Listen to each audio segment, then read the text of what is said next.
Selamat malam Bapak Ibu Saudara yang Tuhan kasihi.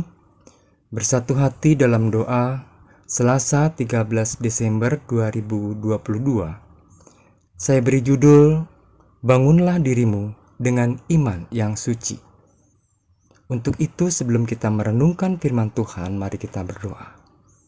Tuhan, bukalah hati dan pikiran kami untuk merenungkan firman-Mu sebelum kami tidur dan terlelap malam ini. Amin. Bacaan Alkitab kita diambil dari Yudas pasalnya yang pertama, ayat 17 sampai ayatnya yang ke-25. Yudas pasalnya yang pertama, ayat 17 sampai ayatnya yang ke-25. Nasihat-nasihat untuk meneguhkan iman.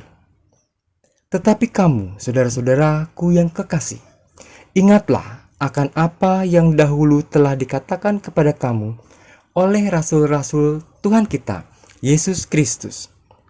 Sebab mereka telah mengatakan kepada kamu, menjelang akhir zaman akan tampil pengejek-pengejek yang akan hidup menuruti hawa nafsu kefasikan mereka.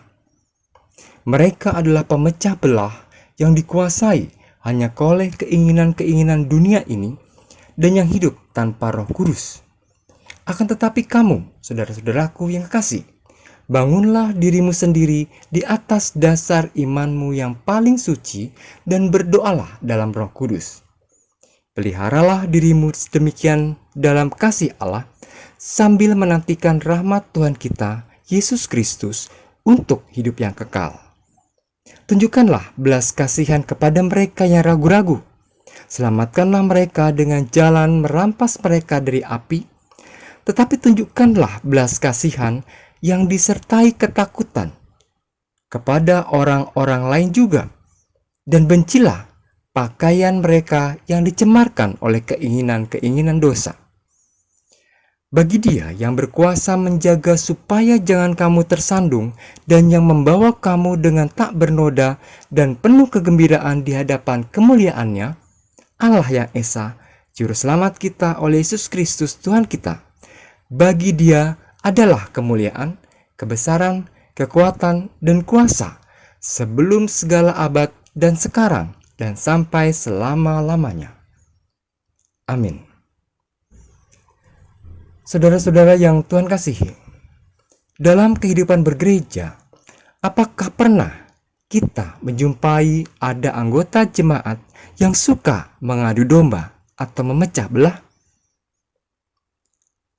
Semoga di gereja kita tidak ada jemaat yang hobinya seperti ini. Namun, orang yang seperti ini ternyata memang ada. Salah satu contohnya dapat kita lihat dari 3 Yohanes 1 ayatnya yang 9-10. Namanya Diotrefes. Dalam 3 Yohanes 1 ini dikatakan, Diotrefes yang ingin menjadi orang terkemuka di antara mereka tidak mau mengakui kami. Karena itu apabila aku datang, aku akan meminta perhatian dari segala perbuatan yang telah dilakukannya. Sebab ia melontarkan kata-kata yang kasar terhadap kami. Dan belum merasa puas dengan itu, ia sendiri bukan saja tidak mau menerima saudara-saudara yang datang, tetapi juga mencegah orang-orang yang mau menerima mereka dan mengucilkan orang-orang itu dari jemaat. Jika di gereja kita ada orang yang seperti itu, kira-kira bagaimana ya? Kalau saya tidak bisa membayangkan hasilnya akan menjadi seperti apa.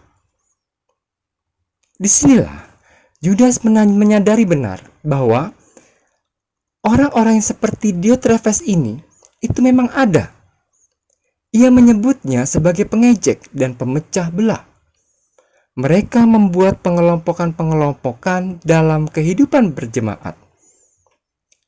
Ada yang menganggap sebagai umat yang lebih sempurna, ada juga yang menganggap mereka lebih kuat, ada juga yang menganggap mereka lebih beriman dari kelompok yang lain.